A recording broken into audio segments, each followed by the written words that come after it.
السلام عليكم، كي راكو دايرين؟ لاباس معايا؟ الحمد لله. ان شاء الله يا رب تكونوا بخير وعلى خير، والفيديو تاعي ان شاء الله يلقوكم على خير. اليوم كما العاده راني جيتكم فيديو جديد، والفيديو تاع نهار اليوم هو الكيكه المجنونه، الكيكه اللي دارت حاله في مواقع التواصل الاجتماعي، وهي الكيكه المجنونه. وقبل ما نبدو في الكيكه المجنونه، ما تنسوش ديروا لي جيم فيديو وتفرجوا معايا المراحل خطوه بخطوه ان شاء الله. دوك حنايا هنايا عندنا المقادير في هذه الكيكه المجنونه. انا غادي نعطيكم هذه المقادير، وانتوما تبغوا تضاعفوا المقادير ضاعفوها، ولا تقدروا ولا عندكم البلا صغير تاني ديروا هاد المقادير، عندكم البلا كبير ضاعفوه تاني المقادير. دوك اش عندنا في المقادير نتاع الكيكه؟ عندنا كاس تاع 240 مليلتر نتاع ماء، عندنا ربع كاس تاع زيت ما يعادل 6 ملاعق تاع زيت، وعندنا هنايا الفرينه اللي هو كاس وربع تاع فرينه، اي ما يعادل 200 غرام فرينه. وعندي 3 ملاعق تاع كاكاو يكون نوعيه مليحه، وعندي هنايا 4 ملاعق نتاع سكر. السكر انا ما كترتش السكر، غادي تقولوا لي السكر قليل ما غاديش تجي حلوه. لا، غادي تجي حلوه، نقول لكم علاه. باسكو انا غادي نسقيها بالكراميل، كراميل اللي غادي نخدموه مع بعض ان شاء الله. على بها انا درت غير 4 ملاعق تاع سكر. وعندي هنايا زوج تاع اكياس تاع خميره كيميائيه هي فرفاره، وعندنا لافاني. ومن بعد كي نخدموا هاد الكيكه تاعنا غادي نخدموا لها الكراميل تاعها. دوك نبداو مع بعض. بسم الله. غادي نديروا كاع النواشف، كاع نديروهم نخلطوهم هما الاولى مع بعض. عندنا قلت لكم 200 غرام تاع فرينه اللي هي كاس وربع. الكاس انا اللي نعبر به هو الكاس تاع 240 مليلتر. قلت لكم 4 مغارف نتاع سكر. تقدروا ديروا السكر حتى 5 مغارف ولا 6، ما كتروش السكر باسكو تعرفوا بلي كراميل تاني حلو. لو كان ما تسقوهاش بالكراميل واه، الا بغيتو ما تسقوهاش تخلوها غير هكا، تقدروا ما تزيدوا كميه السكر. عندنا 3 مغارف نتاع كاكاو. غادي نديرو مغرف صغيره نتاع لافاني،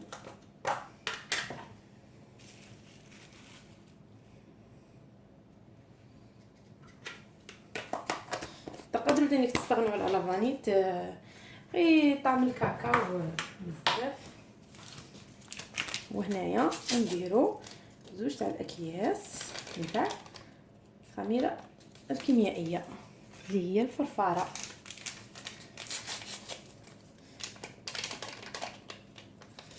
ودروا كلشي نخلطوه ناشف هكذا، النواشف نخلطوهم مع بعض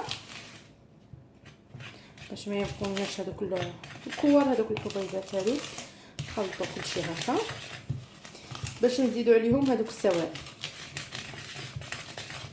وبالنسبه للماء، الماء ما غاديش نديره كاع باسكو كاين الفرينه اللي تشرب، كل مره نقولها لكم كاين اللي تشرب وكاين اللي ما تشربش. قادر نزيد الماء وقادر ما نستعملهاش كيما هكا. خلطت كاع انا هنايا تقريبا مبقاوليش هذوك الكوار، كلشي تخلط لي مع بعض.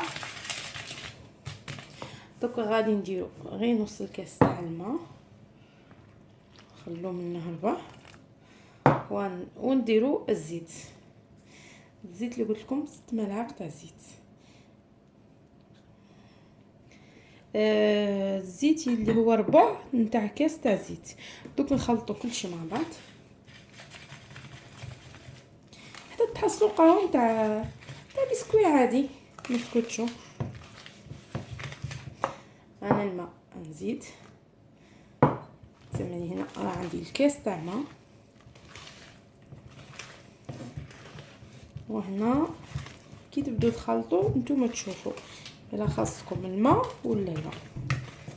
دوك انا نخلطها مليح،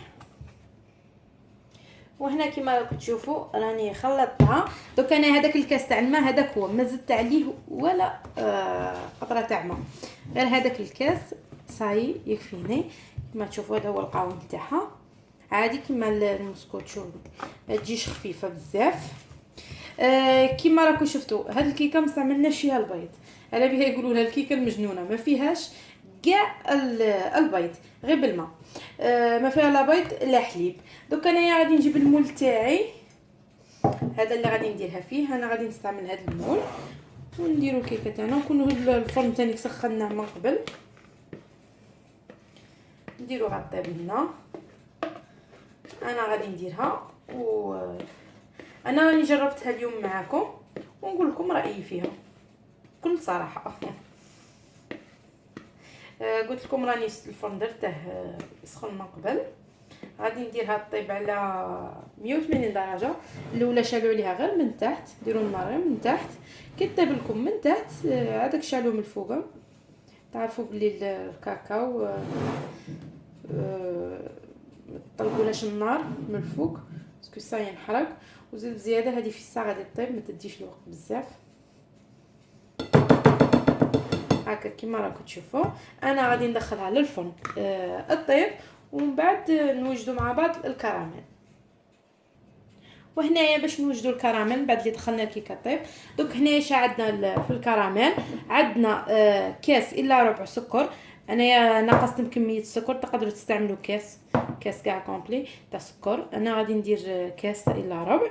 وعندنا كاس تاع حليب. دوك الحاجه الاولى اللي غادي نديروها، نجيبوا كاسرونه تكون ثقيله، نديروا فيها هاد السكر تاعنا، نديروه على النار. النار تكونوا منقصين لها كاع وتخلوه يولي كراميل، يذوب لكم هاد السكر. كي يكون يذوب السكر ما تخربوش كاع فيه، باسكو غادي كون تحركوه وهو يبدا يذوب غادي يبقى يدير لكم هذوك الحبيبات. خلوه حتى تشوفوا ساي تقريبا كاع داب، بدو تحركوا الكاسرونه غير هكا، غير دوروا فيها باش يذوب لكم كاع. كي يذوب لنا كاع السكر غادي نزيدوا عليه الحليب. دوك انا نوريكم هاد الخطوه. دوك الحاجه الاولى غادي ندير السكر يذوب لي ونولوا مع بعض. وهي كيما راكم تشوفوا ها بدا السكر يذوب. السكر ما راكم تشوفوه هكا يبان لكم بلي راه محروق، لا هو غير اللون تاع الكاسرونه اللي غامق على فيها راه يبان بهذا اللون. دوك انا نزيد نخليه كاع يكمل يذوب كاع ونزيد عليه الحليب. وهنا من بعد اللي داب لي كاع داك السكر، دوك غادي نبداو نزيدوا عليه الحليب. الحليب يكون عادي، يكون حامي ولا بارد ولا. شوفوا كي تبداو تزيدوا الحليب بعدوا على الغاز، باسكو دي فوا يدير هكا. ودوك نبداو نحركو في وهنا كيما شفتوا من بعد اللي زدت الحليب، شوفوا راه تكونت عندي هذه الكتله. هذه شيء عادي كما يقولوا، سي نورمال، باسكو راه كل الحليب بارد مع السكر كيكون حامي. بصح تقعدوا هكا غير تحركوا فيها حتى تذوب لكم. دوك تذوب غير قد ما يدفى داك الحليب تبدا هاد السكر يبدا يذوب. قعدوا تحركوا فيها حتى يذوب. نتوما دوك تحسبوا الحليب باللي خسر لكم، تحسبوا تقولوا الحليب تقطع ولا بصح لا. دوك نوريكم طريقه واحده اخرى نستعملوها تاني. نبقوا هكا نحرك فيها حتى اللي تذوب لي هاد السكر. من بعد البسكويت تاعنا الكيكه راها طابت، قلت لكم ما تديش وقت بزاف. دوك نحكموا هكا ونبداو نديروا لها تقبوها كاع باش تشرب لنا هذيك الكراميل اللي خدمناها. كما قلت لكم شالوا عليها النار غير من تحتها، وكي تشوفوها صاي طابت شالوا عليها من الفوق. تعرفوا هذه ما تديش وقت بزاف كيما هكا. وهنا نحكموا هذيك الكراميل اللي خدمناها كيما راكم تشوفوا، هذا هو الشكل تاعها، ونسقوا بها هذه الكيكه. قلت لكم دي فوا تشوفوا الكراميل تجيكم كلي الحليب راه خسر، هي ما يكونش الحليب خسر بصح كي يجيكم هكا حكموا براميكسور ولا في الروبون تاعكم وطحنوها، خلوها حتى تبرد شويه الكراميل وطحنوها. دوك كيما راكم تشوفوا هكا. دوك انا خليها تشرب في خاطرها حتى تشرب وتبرد لي مليح، ونوجدوا مع بعض الطبقات الاخيره للتزيين. وهنا للتزيين انا ديت كاسرونه، راني درت ربع كاس تاع حليب، ما تكثروش على حسب الكميه. وعندي شوكولاته، هذه شوكولاته انايا ندوبوها مع الحليب. نستعملوا كميه تاع الشوكولاته، واحد 100 حتى 150 غرام، ندوبوهم على النار. دوك انا نزيد هنايا الشوكولا نسخنوها ندوبوها على النار، ومن بعد نزيدوها في هذيك الكيكه تاعنا. وهنا من بعد اللي ذوبت هذيك الشوكولا كما راكم تشوفوا، هاهي ذابت ليا دروك.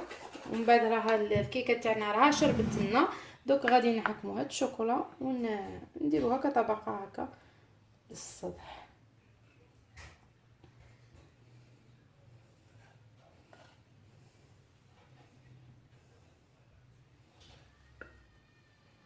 كيما هكا، ونخلوها حتى تبرد لنا تنشف كاع هذاك ونقدموها.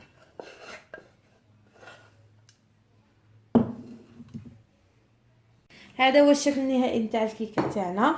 انا من بعد من الفوق راني زدت لها ليها شوكولاته بيضاء، شوكولا بيضاء غير ربيتها هكا من الفوق باش غير تزينوا بها، يعني باش ما يبقاش داك كلشي اسود في اسود. قلت نزيد عليها شوكولا بيضاء. ان شاء الله يا ربي تجربوها وتعجبكم، ولا جربتوها خلوا لي في لي كومونتير قولوا لي كيفاش تجيكم. وما تنسوش ديروا لي جيم، تعملوا لي لايك خوتي، واشتركوا في القناه وفعلوا الجرس باش يوصلكم كل ما هو جديد. وانا نقول لكم غادي ندوقها ونعطيكم رايي فيها. هذا هو الشكل تاعها، شوفوا الشكل تاعها كيفاش تجي شاربه، شوفوا من الداخل كيفاش تجي وما تلصقش، ما تلصق لكمش في المول. دوك انا ندوقها ونعطيكم رايي بصراحه.